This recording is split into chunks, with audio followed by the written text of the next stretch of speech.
오늘 우리에게 주시는 하나님의 말씀은 에베소서 2장 21절과 22절 그리고 고린도전서 12장 27절 3절 말씀입니다.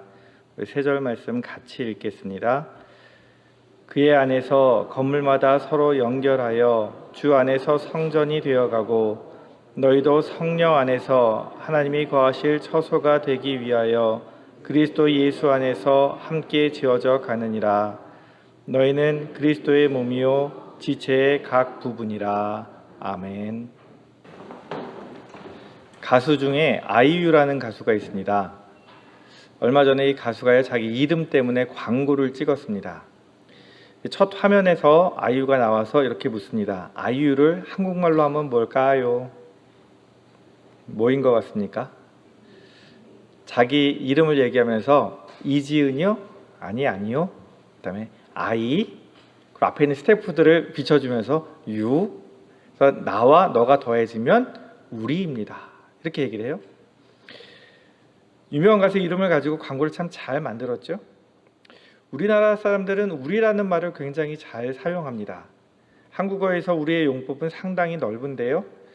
영어는 1인칭 단수형 아이하고 복수형 위하고 구분을 해서 사용합니다. 근데 우리나라 사람들은 복수형이 들어가는 자리임에도 불구하고 단수형이 들어가는 자리임에도 불구하고 우리라는 말을 굉장히 잘 사용합니다. 사실상 나의, 내 이런 뜻으로 사용되는 것이지만 우리는 우리라는 표현을 사용하는데요. 예전에 영어를 잘 못하는 시절에는 사람들이 외국 가서도 I라고 얘기하는 걸 we라고 얘기를 많이 했대요. 그래서 많이 실수를 했다고 이야기하는데 요즘은 그렇지 않지요. 그래서 한국 사람들이 우리라는 말을 쓴다고 해서 복수형과 단수를 구분을 못하는 건 아니에요. 아이들이 나가서 친구들하고 놀다가 싸울 때가 있어요. 그러면 애들이 뭐라고 이야기하냐면 너 우리 엄마한테 이를 거야 이렇게 얘기해요. 근데 그 아이들이 거기 있는 아이들이 우리 엄마한테 이를 거야 그렇다고 해서 우리들의 엄마라고 생각하는 아이는 아무도 없습니다. 말한 아이의 엄마를 이야기하는 거예요. 그래서 국어사전을 보면 무슨 내용이 있냐면 나 엄마, 내 엄마, 나의 엄마 이렇게 얘기하지 않고 우리 엄마라고 이야기할 때 우리나라 말에 우리라는 말 뒤에 의가 붙는 것과 붙지 않는 것의 차이가 있다고 이야기합니다. 그래서 뒤에 우리의하고 의자가 붙을 때하고 그냥 우리라는 말을 쓸 때하고 어떤 차이가 있냐면 우리라는 말을 쓰게 되면 친밀감의 표현입니다. 우리나라, 우리 교회, 우리 엄마, 우리 아빠, 우리 목사님. 그런데 우리의가 되면요 어떤 다수나 집단이나 단체를 가리치는 말이 됩니다. 그래서 우리라는 말은 친밀감의 표현이기도 하지만 한편으로는 의자를 사용하지 않아도 그 공동체의 표현이기도 해요. 왜 도원동교회라고 말하는 것과 우리 교회라고 말하는 것과 차이가 있어요, 없어요? 어감상 차이가 있어요. 한국이라고 말하는 것과 우리나라라고 말하는 것과는 차이가 있어요. 우리가 속해 있는 공동체를 어떻게 생각하고 있느냐에 따라서 우리의 말의 표현이 결정됩니다. 근데 중요한 것은요, 우리 정체성이 공동체 안에서 결정되는 거예요. 간혹 살기 힘들기 때문에 어떠한 사람들은 우리나라를 헬 조선이라고 부릅니다. 그러니까 지옥 같은 나라라고 부릅니다. 그런데요, 이 사람들이 모르는 게 있어요. 헬 조선이라고 부르는 이 나라가 없으면 그들은 진짜 지옥을 경험하게 될 거예요. 이 헬 조선이라고 부르는 나라가 있기 때문에 우리가 이곳에서 살아갈 수 있는 거예요. 우리를 지켜주고 우리 정체성을 확립해 주는 것이 우리나라예요. 이스라엘 사람들을 보십시오. 그 사람들은 2000년 가까이 나라를 잃고 살았습니다.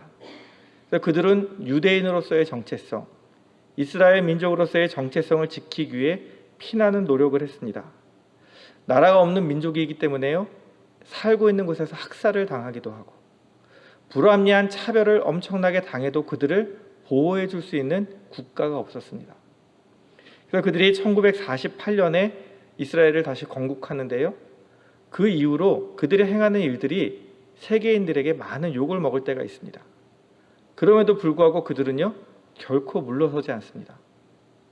왜냐하면 자기들이 나라를 잃은 서름을 알기 때문에 나라를 잃는 서름을 또 겪느니 내가 팔레스타인과 내가 이슬람들과 싸워서라도 이 나라를 지키겠다라고 그들은 결단하고 있습니다. 그들이 그것이 살아갈 수 있는 방법이기 때문입니다. 유대인들이 유대인으로서의 정체성을 잃지 않기 위해서요, 그들이 가장 중요하게 생각했던 것들이 신앙입니다. 유대인들은 로마 티투스 장군에 의해서 그 76년에 망한 이후로 다 예루살렘에서 쫓겨나고요, 성전 제사가 없어졌습니다. 그들의 신앙의 근간을 이루던 성전 제사가 없어지고 나니까 그들이 어떻게 하면 신앙을 지킬 수 있을까 고민한 것이 바로 회당입니다.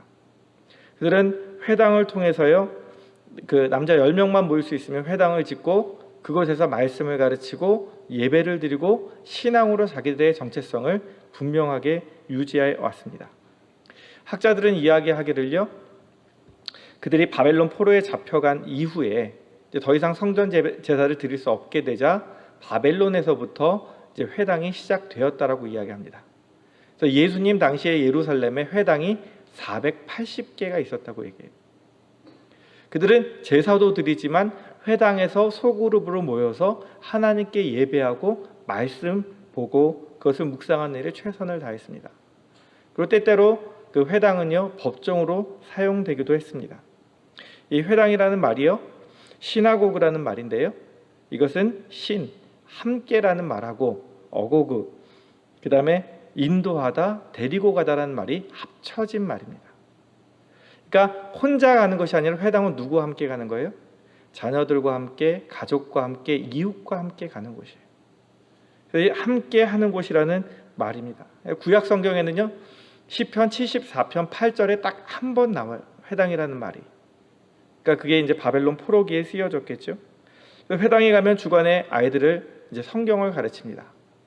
그리고 이 아이들이 조금 크게 되면요, 미시나 탈무드를 가르치게 되고요, 15살이 되면 가마라라는 것을 가르치게 됩니다. 유대인들은 세상의 학문을 가르치기 이전에 먼저 하나님의 말씀을 가르쳐서요, 그들이 유대인으로 정체성을 가지고 살아갈 수 있도록 만들었습니다. 그리고 13세가 되면 성인식을 하는데 그때는 회당 앞에 나가서 스스로 설교할 수 있도록 만들었습니다. 이들이 얼마나 말씀을 깊이 가르쳤는지를 알 수 있는 부분입니다. 유대인들은 하나님의 말씀을 사랑했고요, 그 말씀을 지키기 위해 지금도 최선을 다하고 있습니다. 이와 마찬가지로 그리스도인들이요, 그리스도인 되게 하려면 우리도 주님 안에서 말씀을 묵상하고 말씀을 가르치고 주님 안에서 교제하고 같은 신앙의 공동체가 되어야 됩니다. 제가 가끔 우리라는 말하고 비슷하게요, 사랑이라는 말을 갖고 아재 개그를 하는데요, 제가 사랑 그러면 뭐라고 얘기할까요? 나랑 너랑 얘랑 쟤랑. 랑이 몇 번 들어가요? 4번 들어가서 사랑이에요. 그래서 누가 사랑 그러면 제가 옆에서 있다가 나랑 너랑 얘랑 쟤랑. 근데요, 사랑은요, 혼자 하는 게 아니에요. 나와 너가 하기도 하지만 같이 하는 게 사랑이에요. 사랑은 하나가 아니에요. 우리 가족을 보시면 부부가 서로 사랑하지요? 근데 부부만 있는 게 아니에요. 부모님들도 계시고요, 자녀들도 있어요. 가족이라는 것은 나 혼자 사랑하는 것이 아니고 우리가 함께 사랑하는 거예요. 그러니까 나랑 너랑 얘랑 쟤랑 모두가 함께 모여서 사랑할 때 가족이 되는 거예요. 사랑은요, 가족 공동체를 묶어주는 끈과 같습니다. 우리라는 말이 굉장히 자주 쓰이고 중요한 말이지만 더 가까운 말은 가족이라는 말입니다. 우리나라가 유독 우리라는 말을 많이 사용해요. 집단, 이 공동체성이 강해요. 그러나 가족보다 강하진 않아요. 가족은 더 끈끈해요. 신약 성경에 보면 오이코스라는 말이 나옵니다. 네이버에 검색을 해보시면 네이버의 사전에 뭐라고 되어 있냐 하면 기본 의미는 집이라는 뜻이다. 신약 성경에 두루 사용된 이 단어는 성도로 구성된 거룩한 공동체를 뜻한다. 즉 집이라는 뜻의 일반 명사를 성도가 삶과 인격을 나누는 공동체를 가리키는데 사용했다. 원래는 집이라는 말인데요, 이것이 신약 성경 안에서 교회 공동체가 하도 많이 사용하다 보니까 성도들을 가리키는 말로 변경되었어요. 초기 기독교 모임들이요, 가족 일가처럼 한 혈통을 가진 공동체처럼 살아갔습니다. 하나님의 사랑 안에 뿌리를 내린 한 가족이었고요, 그리스도를 머리로 하는 인격적인 공동체였습니다. 또 초기 기독교인들이요, 이교도 오이코스, 그러니까 이교도들의 모임 속에 들어가서 그들의 공동체 속에 들어가서 그들을 전도합니다. 그럼 전도받은 사람은 더 이상 그 공동체 안에 있을 수가 없어요. 너무 생각과 사상이 다르기 때문에. 그리고 결국 이 사람들이 교회 공동체 안으로 들어오게 되고요, 신령한 공동체, 하나님의 백성으로 함께 지어져가는 집이 되었습니다. 서로 다른 사람들이 서로 다른 배경과 신분을 가지고 서로 다른 형편에서 서로 다른 생각을 가졌지만 하나님의 오이코스 안에서는요, 한 가족이고 한 지체로 만났습니다. 세상에서는 절대 함께하지 않을 사람들이에요. 우리도 이 안에서 보면 세상에서 만났으면 같이 있을 사람들이 아니에요. 나이도 다르고요, 형편도 다르고요, 배운 것도 달라요. 근데 우리가 교회 공동체 안에 들어오니까 한 가족이 돼요. 교회 공동체를 하나로 만드는 것은 무엇이냐면 바로 예수 그리스도입니다. 우리는 주님 안에서 한 가족으로 공동체로 부르심을 입었습니다. 근데 한 걸음 더 나아가 보면 가족이라는 공동체보다 더 중요한 게 있어요. 우리는 가족을 사랑해요. 근데 누구를 더 사랑해요? 나를 더 사랑해요. 무슨 일이 있으면 가족보다 누구 몸부터 챙겨요? 대부분은 내 몸부터 챙겨요. 그래서 주님은요, 고린도전서 12장 27절에 너희는 그리스도의 몸이요, 어떤 부분이라고요? 지체의 각 부분이라. 너희는 한 몸이라고 이야기하는 거예요. 가족이라는 표현 갖고도 부족해서 너희는 한 몸이라고 말씀하시는 거예요. 우리가 아무리 공동체를 할지라도 나를 먼저 생각하기 때문에 나랑 너랑 다르지 않다라고 예수님 말씀하시는 거예요. 제가 2020년에 손가락을 좀 다쳤어요. 실수로 이 손가락 끝이 조금 다쳐서 잘려나갔어요. 제가 이것을 통해서 이렇게 깨달은 것이 있습니다. 만약 바늘로 제 머리를 찌르면 아플까요? 안 아플까요? 모르세요? 집에 가서 한번 찔러보셔야 돼요. 찌르면 아플까요? 안 아플까요? 제가 손가락을 찌르면 아플까요? 안 아플까요? 발가락을 찌르면 아플까요? 안 아플까요? 머리부터 발끝까지 어느 곳을 찌르든지 다 아파요. 그죠? 근데 제가 다쳐보니까 방금 전까지도 아프던 내 몸이 떨어져 있으니까 아무리 누르고 치고 다른 것으로 건드려도 아프질 않아요. 수술한 날이요, 딱 붙어 있을 때는요, 피부색도 똑같고 똑같아 보여요. 잘 붙은 것 같았어요. 근데 자고 일어나니까요, 손가락이 벌써 썩어 있어요. 내 몸이지만 내 몸이 아니에요. 왜냐하면 부처는 났지만 혈관과 신경이 연결되지 않았기 때문에 더 이상 아프지도 않고요, 썩어도 반응이 없는 몸이 되어버린 거예요. 우리가 붙어있는 것 같이 보이지만 붙어있지 않을 수도 있습니다. 예수님으로 우리가 하나 되지 않으면 함께 있는 것 같지만 내 몸이 아닐 수도 있습니다. 요새 바울 성경 공부반하고 유기성 목사님의 로마서 강의를 같이 보고 있는데요, 그 로마서 강의 중에 이렇게 와닿는 말씀이 있어서 제가 잠시 읽어드리겠습니다.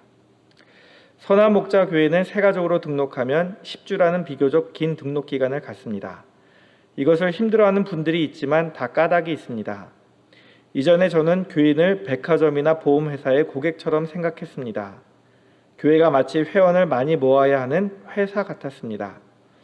그때는 어떤 사람이든지 교회에 오기만 하면 붙잡아야 한다고 생각했습니다. 우리 교회는 좋은 교회이니 다른 교회에 가지 말고 우리 교회에 등록하세요. 예배도 설교도 교회 프로그램도 다 고객 만족이 목적이었습니다. 교인들에게 세일즈를 한 것입니다. 그러나 교회가 예수님의 몸인 것과 성도들이 한 몸인 것을 알고 나니 한 번 온 사람을 무조건 교인이라고 할 수 없음을 알았습니다. 결혼도 얼마나 신중하게 합니까? 생전 모르던 남녀가 교제하고 알아가고 부부가 되기로 약속하고 양가에 인사하고 결혼식을 준비하고 결혼식을 합니다. 그 다음 한 남자와 한 여자가 한 몸을 이룹니다. 따라서 주님이 이 교회에 그 사람을 보내셨는지 확인하는 것은 교회와 그 사람에게 서로 유익한 길입니다. 그래서 10주라는 특별한 등록 절차를 만든 것입니다. 새가족 환영의 시간은 마치 결혼식과 같은 시간입니다. 처음 예수를 믿은 사람은 어떻게 해서든지 교회가 도우려고 합니다만 다른 교회를 다니던 분들에게는 우리 교회에 등록하라고 권하기가 어렵습니다. 좋은 교회를 찾아다니는 분들이 많은데 이것은 좋은 태도가 아닙니다. 좋은 가정을 찾아다니는 사람이 있습니까? 좋은 가정은 만드는 것입니다. 헌신하고 기도하는 만큼 좋은 가정이 되는 것입니다. 교회는 가정과 같습니다. 힘들고 어려운 여건 속에서 헌신하고 믿음으로 연합하고 주님 안에서 교회를 세워가야 그 교회가 진짜 내 교회가 되는 것입니다. 좋은 교회, 진정한 교회는 세워가야 할 대상이지 찾아다닐 대상이 아닙니다. 예전엔 교회 부흥을 위해서 세일즈를 하셨대요. 그런데 한 몸인 걸 알고 나니까 더 이상 세일즈를 하면 안 된다는 생각이 드신 거예요. 유기성 목사님 말씀처럼 우리는 좋은 가정을 찾아다니지 않습니다. 좋은 가정을 만들려고 노력합니다. 이와 마찬가지로 우리 교회도 좋은 교회로 만들기 위해서 노력해야 합니다. 어떤 교회가 좋은 교회입니까? 주님 안에서 함께 지어져 가는 교회가 좋은 교회입니다. 예수님이 원하시는 공동체는 단순히 같은 공간에서 몸만 함께한 공동체가 아닙니다. 오랫동안 같이 찬양대를 했어도요, 연습만 하고 한마디 얘기하지 않으면요, 저 사람이 누군지는 알지만 무엇을 하는지, 어떤 생각을 갖고 있는지, 어떤 걱정이 있는지 우리는 전혀 알 수가 없습니다.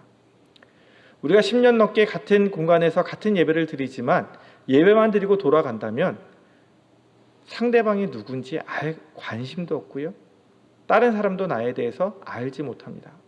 그냥 와서 예배만 드리고 가는 것이죠. 이것은요, 마치 제 손에서 손가락이 떨어져 나간 것처럼 이 사람이 떨어져 나가도 아무도 관심을 갖지 않고 아무도 아파하지 않는 공동체가 된다는 말입니다. 과연 이것이 하나님이 원하시는 공동체일까요? 내 몸이 돼 내 몸이 아닌, 내 교인이 돼 내 교인이 아닌 그런 공동체를 하나님이 원하실까요? 우리 몸은 어느 한 부분이 아프면요, 다른 부분도 다 고통을 받습니다. 왜냐하면 다 연결되어 있기 때문입니다.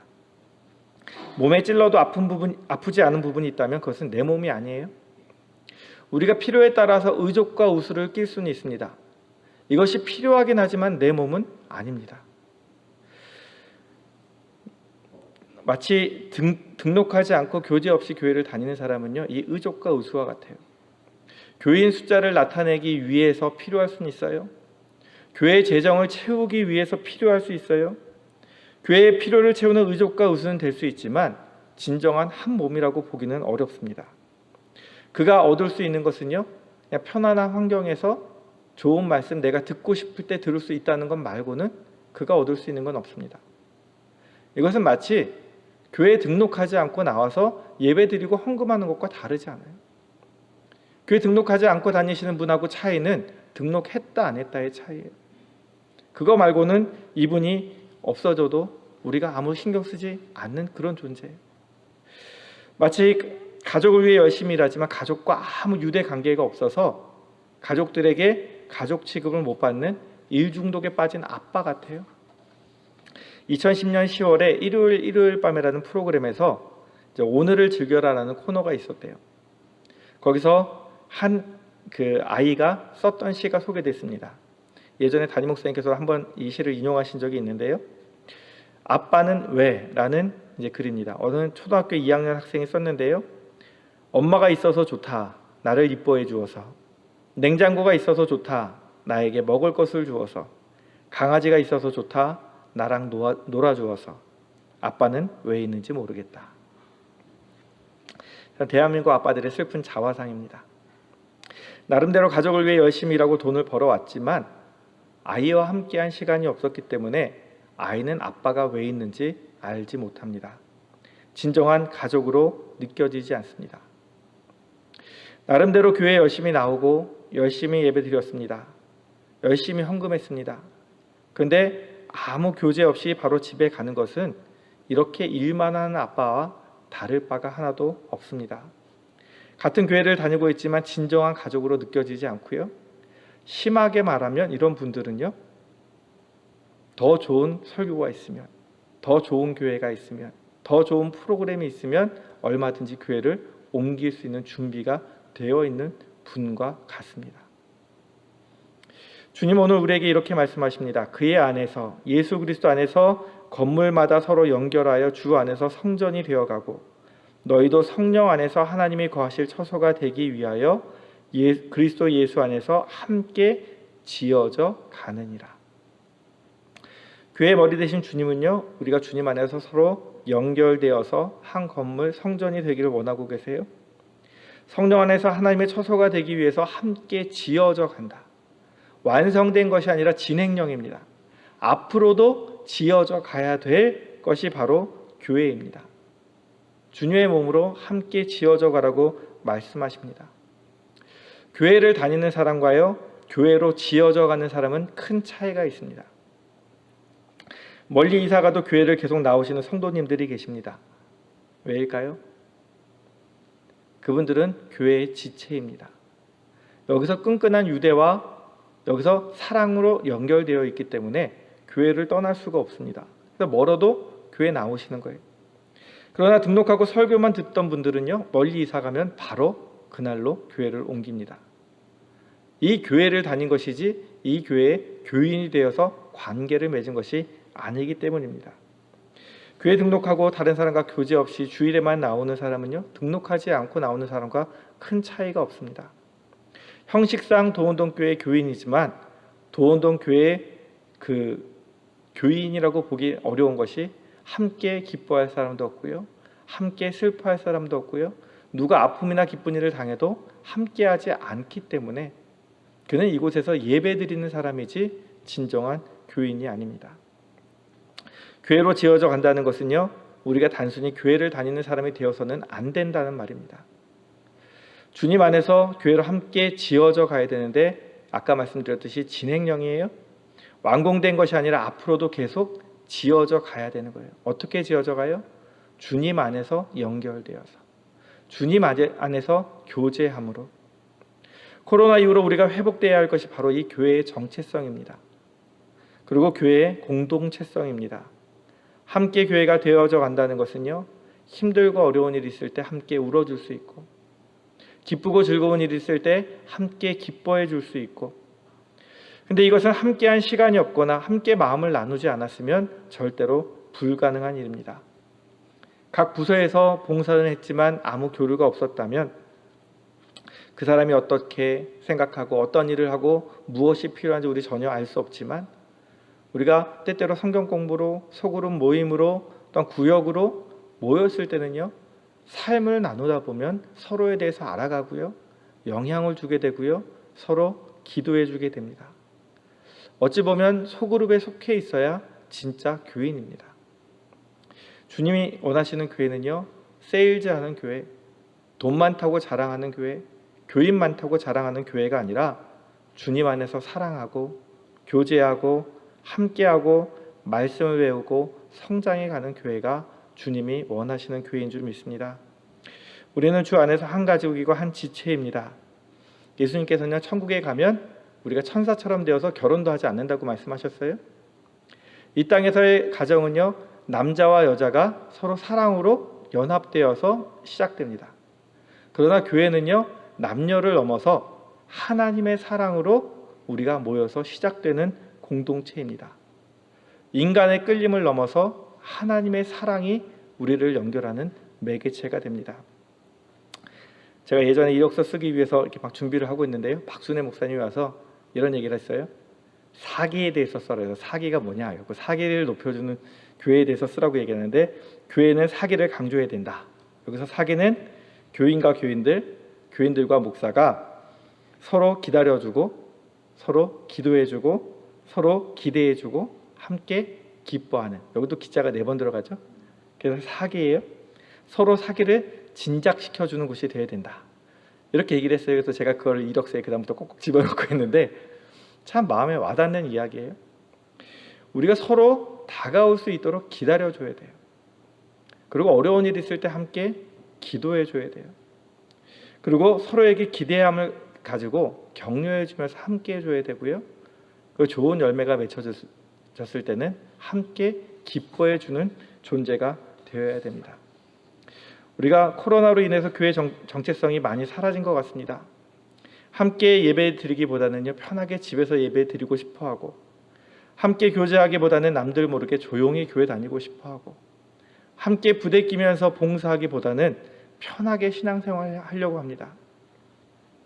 교회는 주님의 몸이라 말씀하시고 한 지체라고 말씀하셨지만 같은 몸이 되기보다는 같은 마음과 같은 믿음을 갖고 감정과 추억을 나누고 싶은 마음보다는 코로나로 인해서 그냥 혼자 편하게 지내고 싶은 것이 우리의 마음이 되어버리진 않았습니까?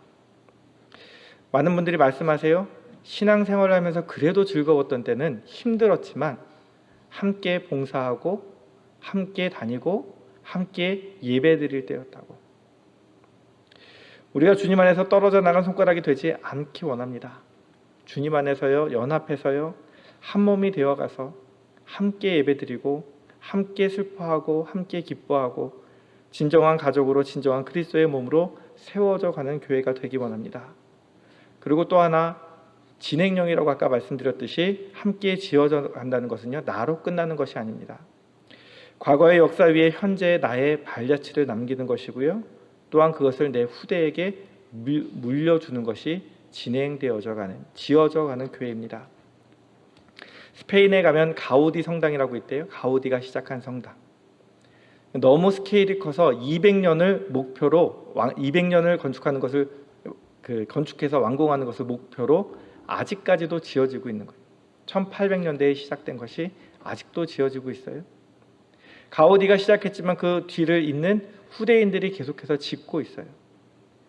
예수 그리스도 안에 있는 우리 공동체라는 것은요, 주님 오시는 그날까지 지어져 가야 되는 거예요. 나만 여기서 예배 잘 드렸다고 끝나는 것이 아니라 내 자녀들이, 내 후손들이 그 믿음의 발자취를 따라갈 수 있도록 만들어줘야 되는 거예요. 우리 선조들이 예수님 발자취를 따른 그 길 위에 우리의 발자취를 얹고, 또한 우리의 후손들이 그 길을 따라 걸어갈 수 있도록 준비하는 것이 우리가 해야 될 일입니다.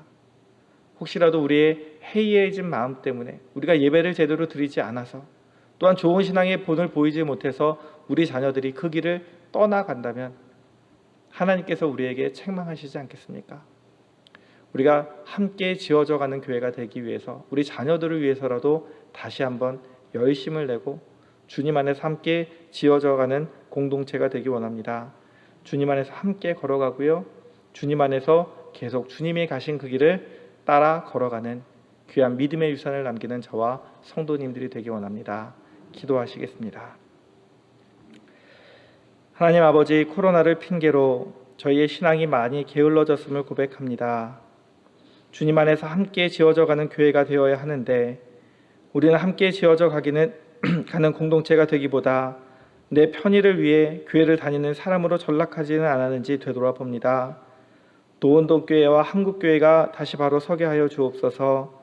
주님 말씀대로 같은 지체임을 기억하며 하나 되게 하시고, 주님 안에서 사랑으로 교제하고 주님 안에서 함께 믿음의 길을 걸어가고 후손들에게 귀한 믿음의 유산을 남길 수 있도록 우리를 인도하여 주옵소서. 주님 안에서 진정한 한 가족으로 한 지체로 살아갈 마음도 주시옵소서. 예수 그리스도의 이름으로 기도드립니다. 아멘.